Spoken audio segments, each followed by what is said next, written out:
beautiful day here in Clearwater, Florida.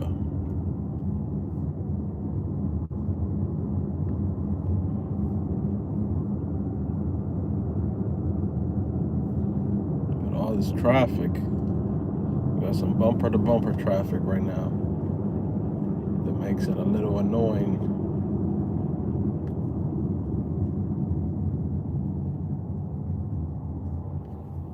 I think that noise might be the turbo. And if the turbo needs replacing,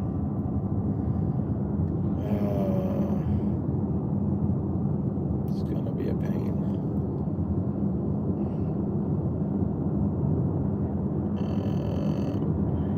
First time ever got a car with the turbo, and last time.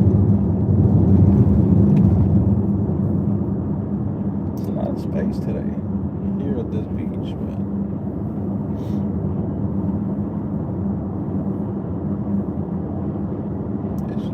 It's a shame that it doesn't have like sand right here. It's all concrete parking lot. There's a little bit of sand over here.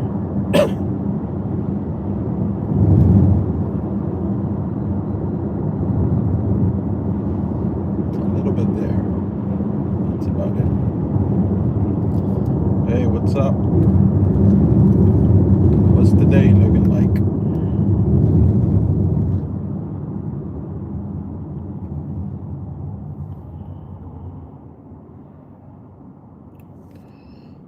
Everything Gucci?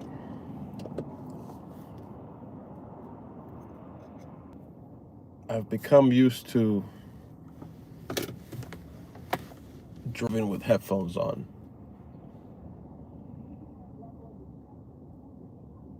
It kind of quiets out the environment a little bit.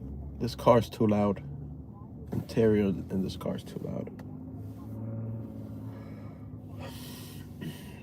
So now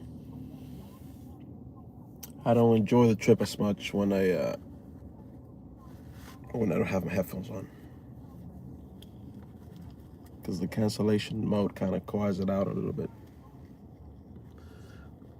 Spyro, Ramadan Mubarak to you as well. How are you? I'm tired and hungry, bro. Tired and hungry. I'm actually more tired than hungry. But yeah. How are you doing?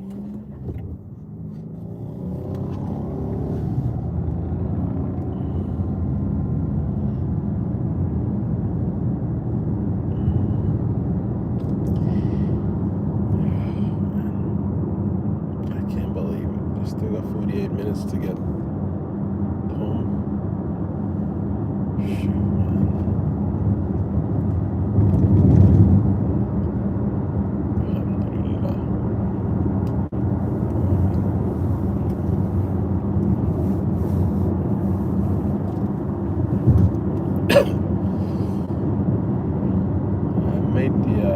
I made the money pretty, I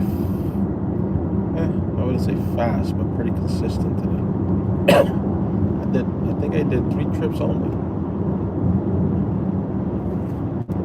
But they were long trips, that's why. They were long trips.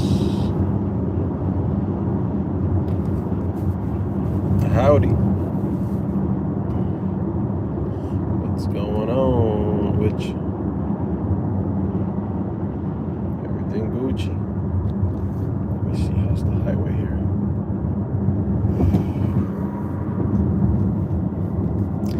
It's been a crazy couple days, Spyro. And today was the craziest.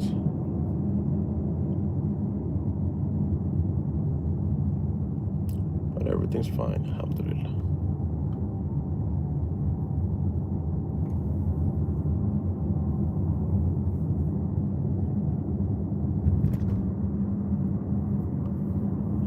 There's tires broken all over the highway here. People don't want want to slow down on this highways, man. Ramadan Mubarak. How you doing, Jimmy?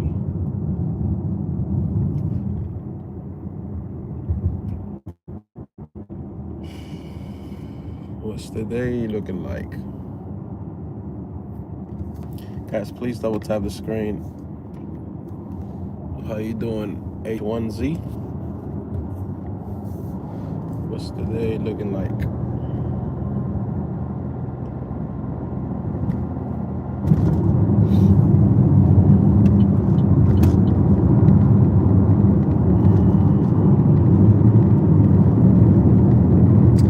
Bro, I want to get another car. I want to get another car. But I have to wait a little bit. I'm so tired of this car. I'm thankful, alhamdulillah, because I have a car. But I don't, this is my least likable car that has turned out to be that way that I've ever had.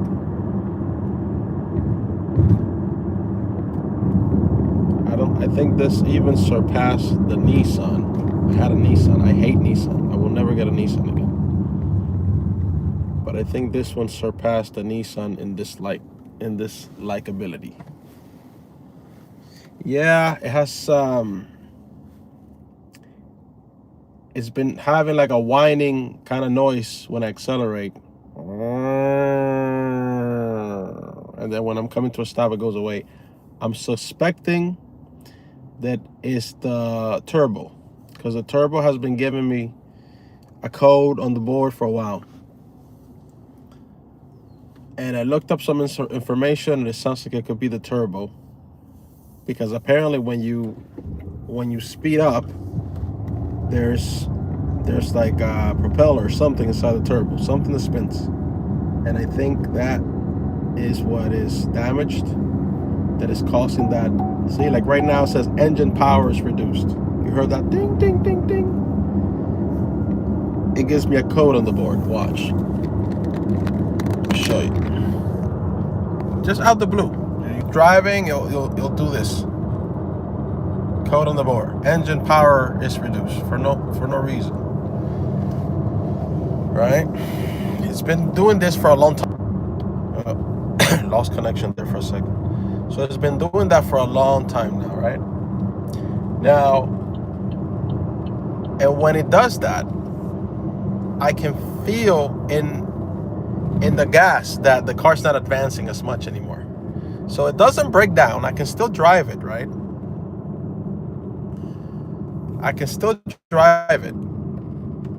So, but I can't stand driving with anything on my dashboard. And you may say, okay, so how do you fix that? Like this. I have a code reader connected at all times. You see how it says erase code? And whenever this crap pops up out the blue, I just go here and I delete the code, so the check engine light is gonna go away. Watch. Boom, gone, disappear. And that's how I'm able to put up with it, because I can't stand having anything on my dashboard, bro. No lights, no nothing. That's gangster. Yeah, I just erased, bro. But here's the problem, Spiral. The issue with this is that the car is constantly crying wolf, right? And at least once a day it does this. So what happens when if there's an issue with the engine that I need to take it in right away? What happens? Well, the car's been crying wolf for months. So I'm gonna just pretend that it's just this issue, and not pretend, assume, and delete the code. So that's another problem, having this issue of the check engine constantly popping up. So this issue has been happening for a long time, but the noise wasn't happening. That whining, annoying, that wasn't happening, right? That started happening like 2 months ago already. It's been happening for the past 2 months, and that's it's very annoying, and it's getting like louder and louder. So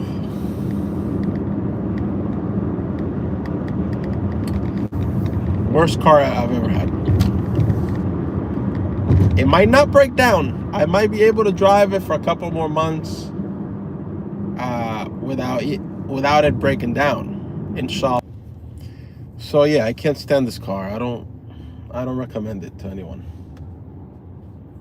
And to be quite frank, I would rather be driving a Nissan right now than this car. That's how much I dislike this car. And I hate Nissans. Nissan was my first car, and I will never get a Nissan again.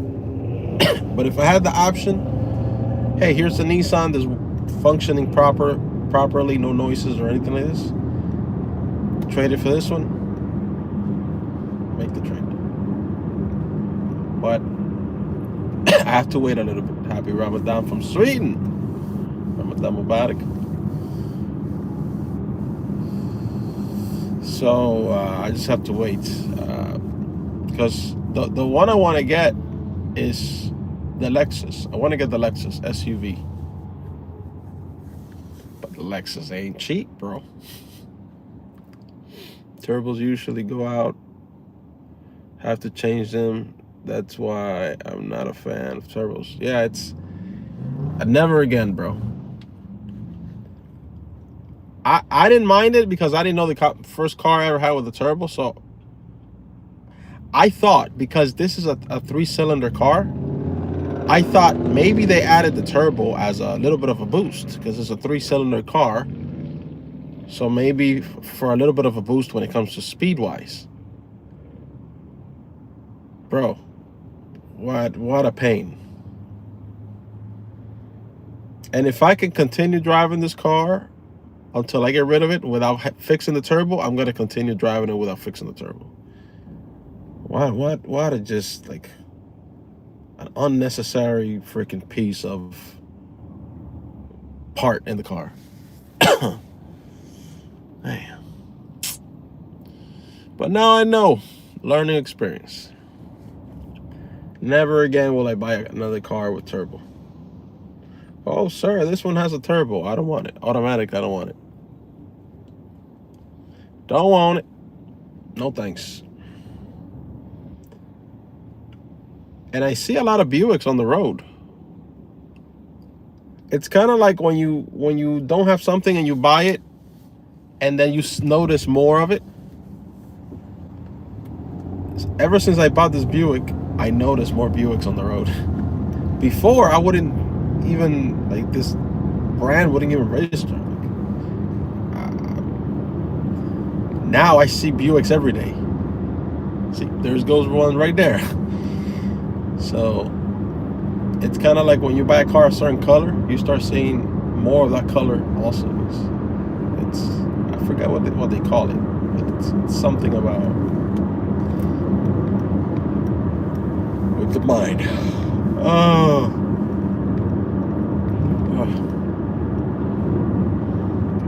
But yeah, I was even looking into Teslas. Because I was looking like 2 weeks ago, I was looking into possibly getting rid of this car.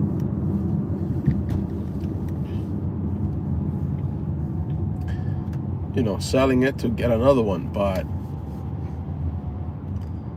I would have to take on debt. And because this car, by the time I sell this car, it's not gonna worth, you know, its value has dropped drastically. Okay, I can still sell it, right? Get some money for it, but the value of this car is like, it's a 92,000 miles Buick Encore. These cars are not really selling that much, you know. Even though I see a lot of them on the street, when you go to, like, you know, dealerships and see how much are they selling it for, it's not like they're not selling it for like a whole lot. So it's not like I will get 20,000 for this car or anything like this. That would be nice. But I'm looking more at like probably 10,000. You know, by the time I'm done using it. So just gotta wait a little bit too, because also with better credit, you get better deals. Also, when you have better credit for things, you get better car deals and stuff like that. So, but the Lexus that I was looking at is like $45,000. 45, 50, 60. But we talk about Lexus, you know, Lexus is, it's like the luxury of the Toyota. And Toyotas are good selling cars. I miss my Highlander though. I had a Highlander before this one. I miss the space. I miss everything about the Highlander. I wouldn't mind getting a Highlander again. I got rid of it because it was giving me issues with the axle. Brand new. Yeah, I wouldn't mind a Highlander. It was giving me issues with the axle. And I was losing money, not making money doing Uber, and I was losing money trying to fix it. And the problem, even after I replaced the axle, put a new one, the problem still continued. So, and that Highlander had, how many miles did I have on that Highlander already?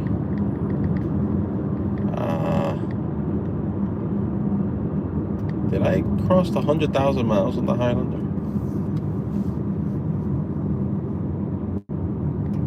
Probably. This one is a 92.6. In a month, this thing is gonna be over 10,000 miles. As much as I drive, because I'm using it for business. Not 10,000, 100,000 miles in a month.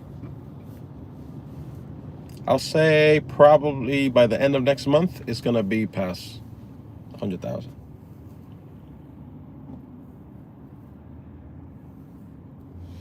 But I will never get a Buick again. Don't recommend it to anybody.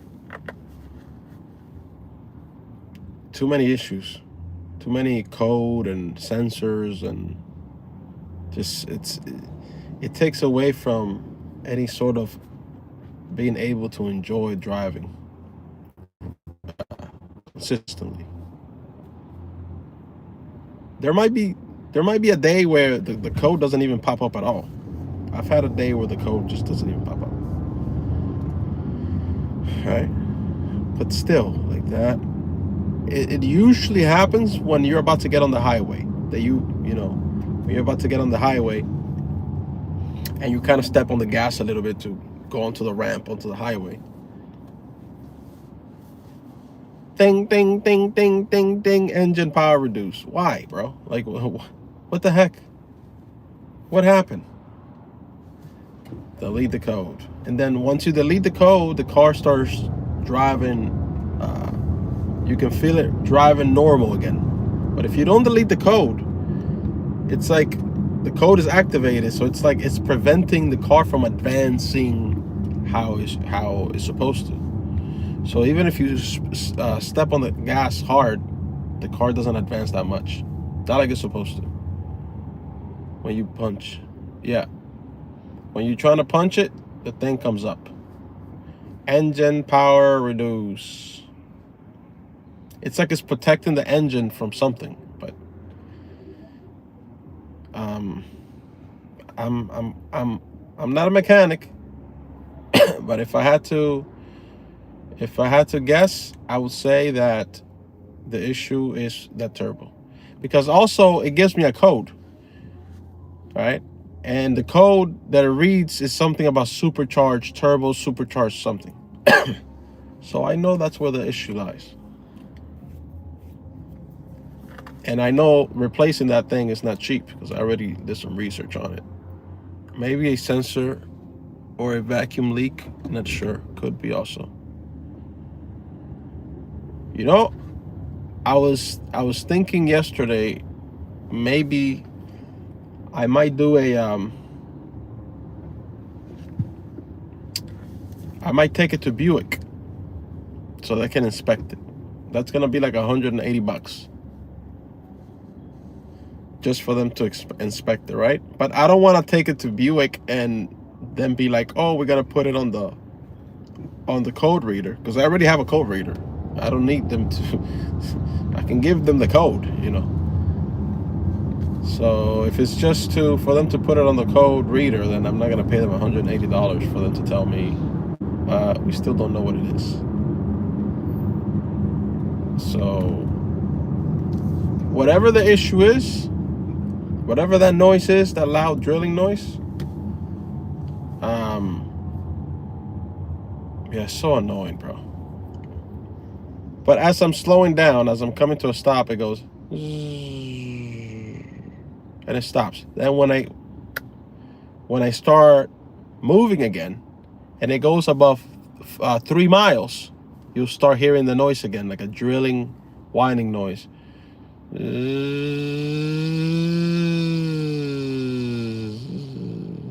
then disappears when you come to a stop.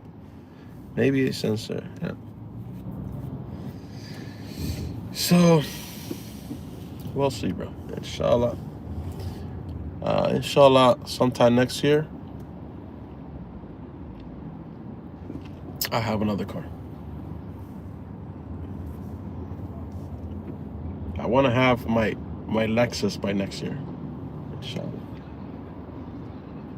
You know, when I went to buy this car. Hey, what's up, Jax? Appreciate it, man. How are you?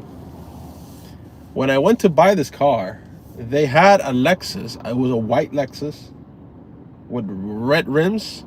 It was nice. However,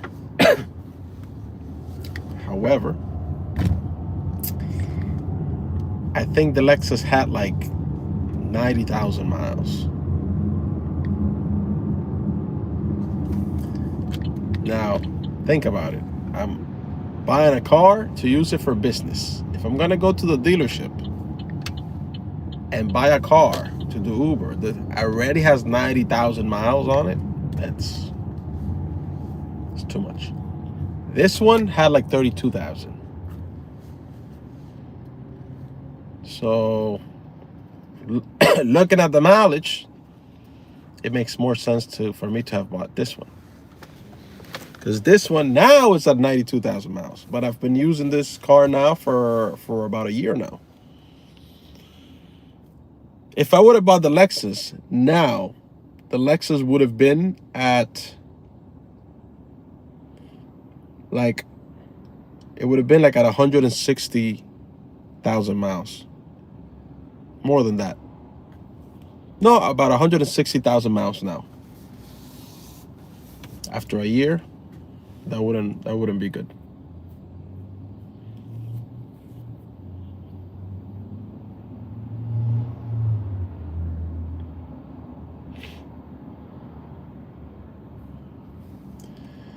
So,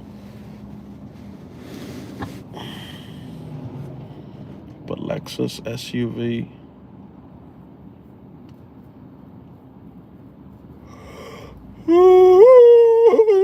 Lexus SUV is the one I would like. Toyota's a good car, but if I also been eyeing 2 other cars. I've been thinking about a Tesla, believe it or not, and I've been thinking about a Honda.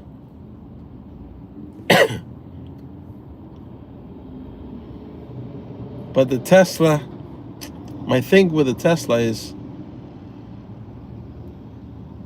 eventually your Tesla battery goes bad. That's the thing about the Teslas. Eventually, your Tesla battery will go bad. And you know what happens when your Tesla battery goes bad?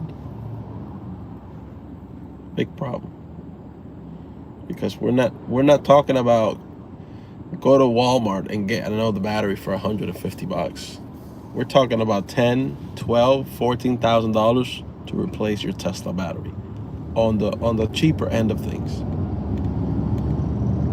Bro, I can never get myself to pay $10,000 or $12,000 for a battery. What? That would hurt my soul.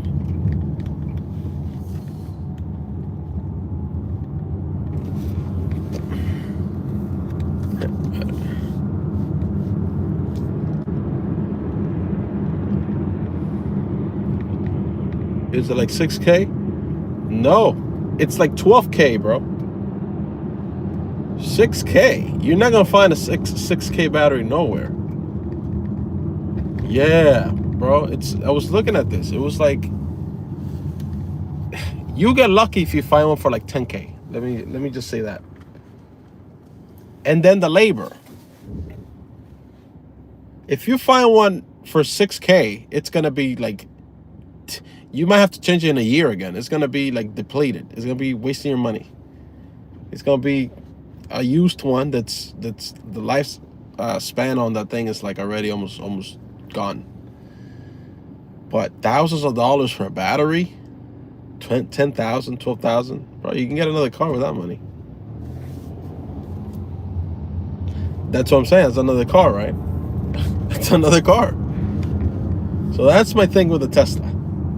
Because it's like if it breaks, you can't fix it.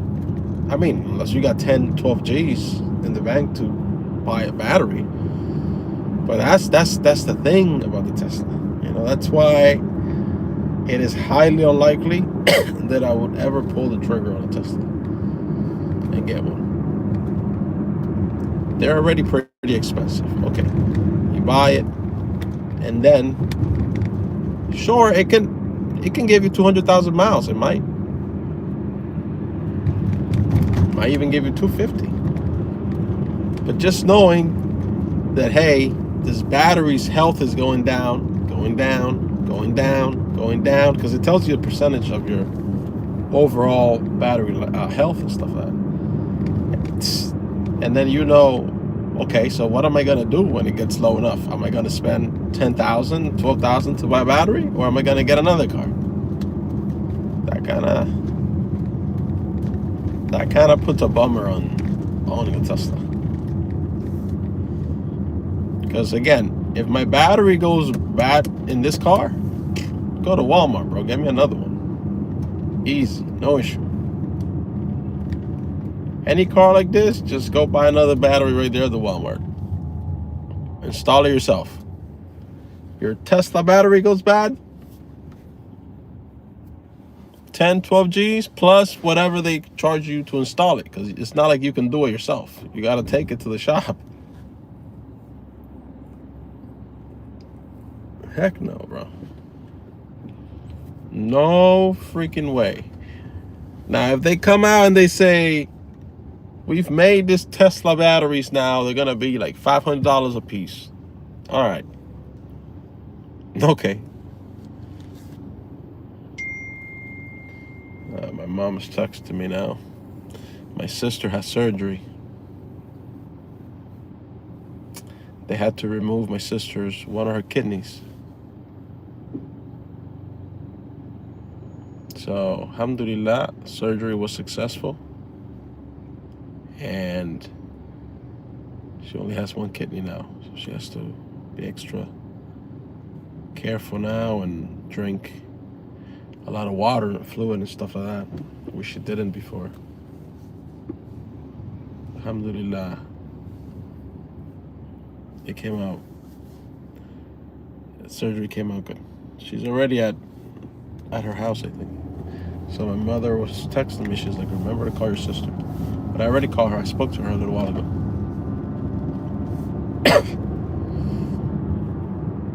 Yeah, made dua for her.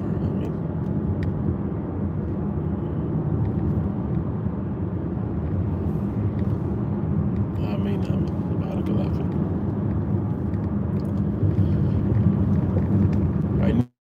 knew they used to have a kidney back in Miami a long time ago. I haven't talked to him in a few years. He was actually from Iran, tall guy, really tall.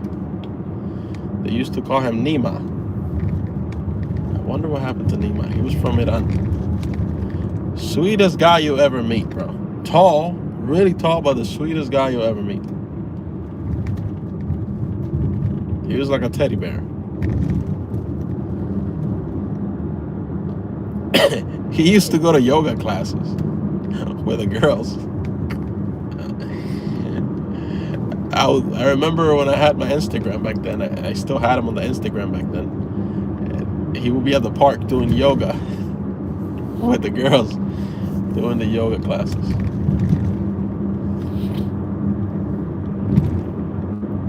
He left Iran. I think he left Iran for political reasons. He never told me in detail why, but he would just say it was for political reasons. He couldn't go over there. And sometimes he will talk to his mom on the video call, FaceTime and stuff like that.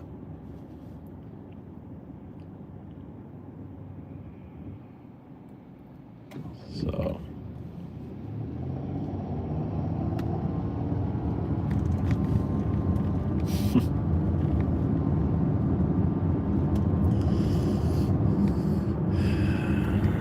my cousin lost his kidney too.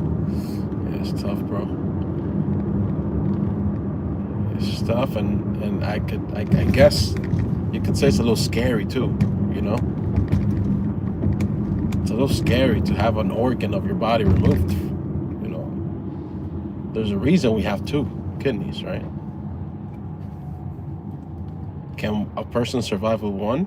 Yeah, of course, they can survive with one. Does it become more challenging to not get sick? Well, yeah, because you have to hydrate properly now, so it kind of forces you to stay away from certain things like alcohol, certain foods, and hydrate more often. So in a way, is it a positive? I think so. I will say so, because it forces you to be more disciplined with what you put in your body and be more consistent with staying hydrated. Thank you very much, Ace. But in her case also, the issue was that she was getting cancer, a tumor, cancerous tumor on it. So that's why I had to remove it. So yeah, but alhamdulillah, the surgery came out good. She's already home, and it's just now she has to maintain a cleaner lifestyle, diet.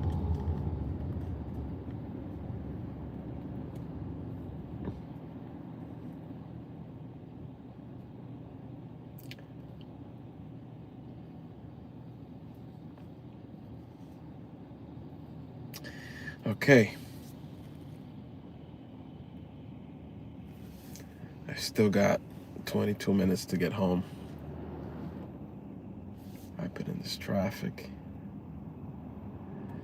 I took somebody all the way to Clearwater. I enjoy the drive to Clearwater, but because it's like over this bridge and you see the beach to the right, it's beautiful. But there's not much business there. It's tough getting a ride out of Clearwater back into Miami. Tomorrow I pick up my son, inshallah.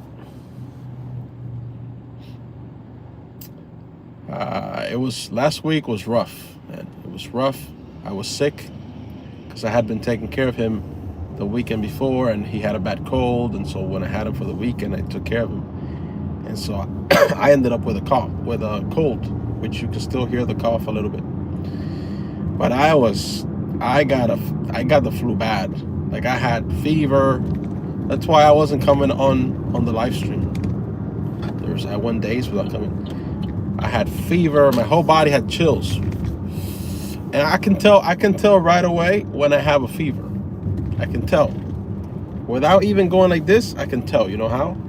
because I lose all my energy. Not just like a little bit, like my body loses all energy, bro. It's tough to even do this. Fever always has knocked me out completely. And then I get the chills, the cold chills and stuff like that, which, So I was taking NyQuil and I was taking DayQuil, and it was helping me. That's why I was taking it, because it was helping me with the symptoms. It was taking the symptoms away for a couple hours. And then I was able to work for a couple hours, and then around 6:30ish, the effect of the meds will go away. Then I'll get home and I'll take NyQuil. So I will go from DayQuil to NyQuil to DayQuil to NyQuil, DayQuil to NyQuil. Yeah. So I did that for about 3 or 4 days. And I wouldn't say I'm 100% yet. I'm like, I feel like 95% recovered. I still have a little bit of, sometimes I gotta put the window down and spit. And some of the green goo still comes out a little bit. But the annoying effects of the virus just constantly bothering you and stuff, and fever and stuff like that's gone. Alhamdulillah. So, hello, what's up? What's up, Jonathan?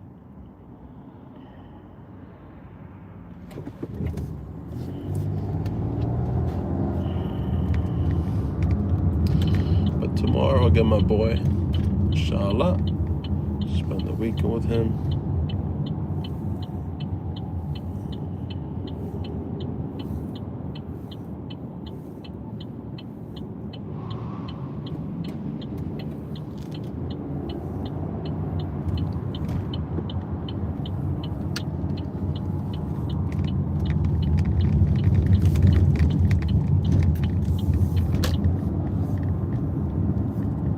Oh my gosh.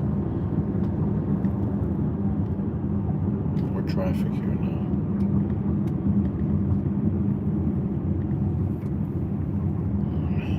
This place is getting like Miami. Oh, so much traffic, bro. So much traffic.